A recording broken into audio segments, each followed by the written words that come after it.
Tom Vasquez, 346 South Ocean Avenue. How you guys doing? This is about the Emporium.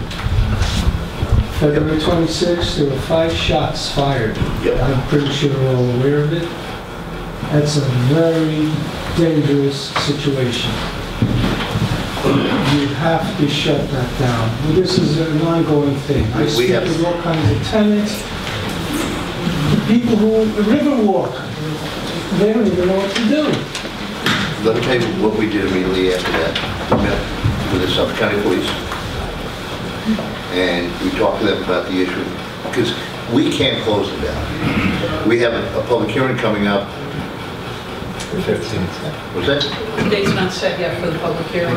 Their permit, their special permit that they have that's renewable every year expires April 15th. Yeah. So they have to come before the zoning board prior to that date in order to renew their permit. So it's got to be sometime in March. So we'll be dealing with their permit within the next probably 3 weeks. And we've also asked the Suffolk County Police to speak to the State Liquor Authority, because they're the ones that have the authority to close them down, about the incidences and what we've asked for. And I'll be getting from Legislator Clark's office the number of police calls. I've also requested from the ambulance company the number of ambulance calls. So we'll put together exactly what you're talking about, and because our concerns are exactly what your concerns are and the concerns of your residents. So it's not anything that we didn't immediately deal with. But unfortunately,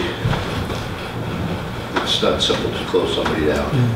You know, I understand that, but you know, it's to benefit you because you're aware of the situation, and if anybody gets hurt, killed, or whatever, that's why you can't imagine what's going to happen to the village. That's exactly what we've done. You know that, right? Let me, also add one more point. Is that we talked about that special permit hearing, and I would absolutely recommend and encourage you to go to that hearing. Yes. And express your concerns about it, about public safety. Certainly, you as a landlord, right there, hear your tenants and be their voice for what they need to be heard that night. Yes. I recommend you do it. Yeah, no question. Scare the hell out of them, man. Yep. Really, you know. I'm going to echo what Brian said. I think that everybody who is concerned should go to that hearing. Yourself especially. Oh, absolutely. Have your tenants go. Have them come down. You know, it's something that we can't do in a vacuum. We need people to come down and let the board hear residents' complaints about this. Yeah. It's very important. It is, you know, because that's sort of like, you're doing such a beautiful job at the village. New people coming in, you know, and they want to. I've been here over 15 years, and I love this place. It's great. And you don't need a little nothing like that to screw everything up. Really. No, you're absolutely right. And we all feel that way. Really, you know. No, it's not something we haven't addressed. Yeah. You know, we're not looking at. We're looking with those agencies that can support small agencies like ourselves. Yes, yes. Do the right thing. That's where we're at. Yes. Thank you so much. Thank you. Regarding the Emporium, I was in touch with the building department, and they told me that the hearing for the Emporium was scheduled for April 16th, not the 15th. Okay. So, But they just don't have that yet in front of us. But the 16th is a Saturday. well, It's not going to be the 16th if it's a Saturday, right? Correct. Right, and it is a Saturday. It might have been the 6th because we have zoning board on the 6th. Potentially. But you had inquired and that wasn't... No, but Carol and I weren't able to connect on that. We'll find out. all right, I think you should also be knowledgeable of the fact that Mr. Bogack films the proceedings, and I watched the meeting from January of 2015, and that board was only armed with a FOIL request that Mr. Bogack filed. They had very little information to go on. They said an inspector in January of 2015 observed that the bowling alley had been removed, that numerous tables had been removed, and that by either the statement of the applicant or somebody that they only prepared food on special occasions. When they had a band coming in, they served pizza. So that may add more fuel to the State Liquor Authority, because I believe that they used to have certain requirements where food had to be served with liquor. So that may be something that you should take into consideration. But you all, as elected officials, regarding the safety of everyone who comes into the village of Patchogue, not only is this portraying a bad image upon Patchogue, the whole environment of all of these drinking establishments combined, and your statement in January of this year to Mr. Bogack, that the combined effect of all of these establishments may have added to the bad things that are going on. But in fact, when I spoke about two, not one, two incidents that were reported on the patch, and it is quoted as saying they occurred in the parking lot of the Emporium facility.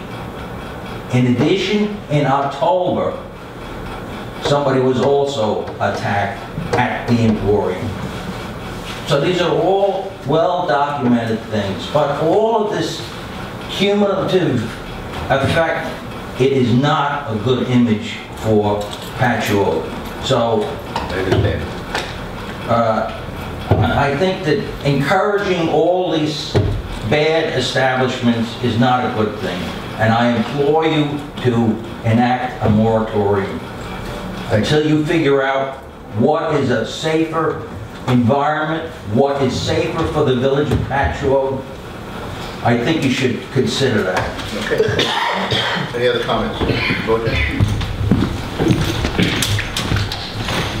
Well, yes, John Bogack in Austin Street. I feel somewhat like the Republican debate. My name's been invoked. Mr. Kemp is quite right. There are 6 videos that actually were on our website regarding the whole process of the zoning board and the special permit. I've taken them off our website because they're dated, but I'll return them to the website so that it can be seen before the meeting of the 19th or whatever day it happens to be. I just want to just correct some facts. Mr. Kemp is correct. Since it was a process that went over many months, it's very clear that when Mr. Vasquez, who did appear at those proceedings, and others that did appear from the neighborhood to complain about safety issues, that the board took that very seriously and the process slowed down so that they could obtain the police records, which they did have. They did have all the code enforcement records. It didn't happen instantaneously, but they did have those documents, and they were very important to have. Because in the end, as you probably know, because you've seen the elements of the plan that was agreed to, many safety factors were agreed to. And I'm remembering one of them was that the club was supposed to have security up to a certain hour in their back parking lot. Right. Maybe that's something that's got to be tweaked. Maybe they don't have it there when they really do need it. I don't know exactly. There was a cutoff period. And things like that may have to be looked at. But the zoning board really, and 1 year only on the renewal. So they said, we want to see you guys, which is happening. So those are more facts that I wanted to bring to bear. So. Thank you very much. That's it. Any other comments? I have a question. Can you explain exactly what special permit is for? Well, the special permit of the zoning code allows this specific use in this area because it is a unique use. The special permit allows the zoning board, requires the property owner to come back and essentially request an extension, a modification, a change to it, and also allows the board to exercise greater control over the property. In regular zoning, if you were going to approve a use, say if you were going to approve a tannery, and a tannery gets approved, the tannery can outlast our lifetime. But a special permit requires someone to come back in a certain time period. 1 year is very unusual. As Mr. Bogack pointed out, that's a very unusual time frame. We actually used it once before, though, Lighthouse Mission for Sister Elaine, in order to watch over that area, as many residents had concerns about what would happen with that kind of a potential draw of people into such a confined area. So we did use that as a one-year special permit, and it worked well, because we were able to address concerns that residents brought to our attention. Now, under what kind of situation could the zoning board not renew? Well, there are criteria in the law as to how you would get there. You obviously would be inviting potential litigation to analyze, you know, how egregious it was. Let me interrupt you just one second. So it's not as cut and dry, you know, like, one of the concerns is people say, well, you should just deny the special permit. It's not as easy as just denying this. Oh, if you could just explain a little bit of that. Like, yeah, you really have to, what the courts require in municipalities in granting for the renewals of special permits is to engage in a real balancing test as to what the violations were, what the transgressions were, what the harms were versus the investment in the business, continuing use of the property, reasonable return, all those kind of things that they get into. It sounds kind of amorphous, but that is what the courts, the case law has said. I mean, to summarize it in, you know, less than a paragraph, is essentially to say, engage in a balancing test as to what the applicant looks like.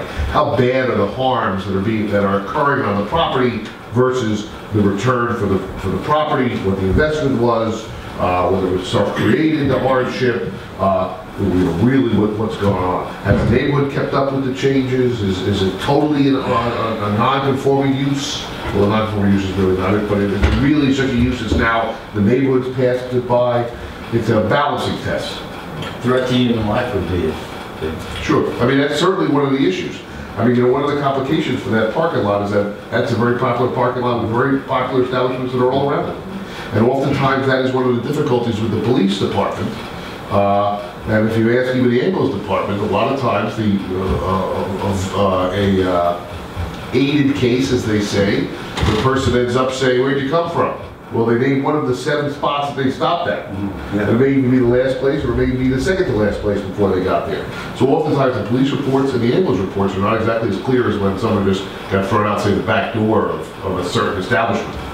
So even 5 gunshots in the parking lot does not mean that we can just automatically close this place down based on that. Now, when we testified or discussed multiple times here at this board, I know that Mr. Bogack made a specific video about it. One of the comments was on unruly premises standards under the SLA.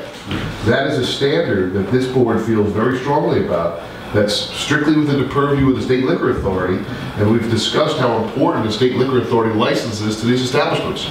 That if they don't have the ability to serve alcohol, I would say that many of these places would go on instant life support. But it's a standard that's enforced strictly by the state. But the State Liquor Authority acts almost entirely on complaints. Yeah, absolutely. So if everybody who lived in Riverwalk and Copper Beach and tenants, your tenants, if they all contacted the State Liquor Authority on a consistent basis whenever these things happen, they might act. Absolutely. They might come down and send somebody. Yes. Do you know if, say, for instance, the Suffolk County Police, as they many times go to the Emporium, did they report those things to the State Liquor Authority? I can't say whether they do on a regular basis. I don't think necessarily. Were you part of the meeting that we had with? Yes. Yeah, I said the meeting that we had. My sense is that they go from incident to incident. Yeah. Yeah. So unless they're doing a specific SLA check for whatever the reason is, you know, and I think there is a way, there is a more art, less of science on law enforcement in certain ways, and what tickets are drafted and under what penal statutes they may decide to issue a violation. But the quantum of those violations then become what the SLA should be considering whether it places an unruly premise. I just confirmed with Carol Giglio, Planning and Zoning, that the hearing is April 6th. April 6th. For the special permit. Thank you. So again, Now we know. April 6th. Yep. If you know people, David, anybody in the chamber is, you know, has a problem with this place, Have them come down. This place should be packed more than when we do feral cats. Honestly, if it was a hearing about feral cats, this place would be packed. Or dog parks. Or dog parks and things. So, you know, this is an issue that really, you know, I've met a lot of people over the last few weeks, and I would say that this was the #1 concern of people, that what are you guys going to do about the Emporium? So, if you get the message out, Mr. Bojack, on your website, on your Facebook page, this is important. What's the date again? The 6th, Wednesday. April 6th. What time? 7:30? 7:30 p.m. We got enough chairs in here, everybody. I'd just like to make a quick comment. You know, trustees can show up at a zoning board or a planning board meeting. We're not allowed to say anything, okay? We have to be silent. So, you know, we can sit up here and be as angry as we are, and I'm with Jack. I mean, the predominant concern that I heard walking the village in the last couple of weeks was the Emporium, unquestionably. But I can't go to that meeting and say anything, because it's a violation of my duties as a trustee. Code of ethics. That's code of ethics. Now, one other thing. I don't want to appear to take the side of the Emporium, but these guys got $1 million invested there. Their existence is threatened by these behaviors. Their very existence. I mean, I don't know if they want to be good neighbors, but they certainly don't want to be bad neighbors. So they will respond to pressure. I mean, if the SLA shuts them down, they're broke, they're bankrupt, right? They're bankrupt. Maybe they could sell the lease to another somebody, but they don't want gunshots. I'm not going to go to a club where there are gunshots, right? I'm too old to go to that club anyway. But, they don't want a bad reputation. Nobody wants a bad reputation.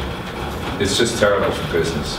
So they'll be conducive to cleaning up what they're doing if we get, you know, they're threatened properly. Any other comments by the board? Motion to adjourn? Motion to adjourn. Second. All in favor? Right. Make sure you vote.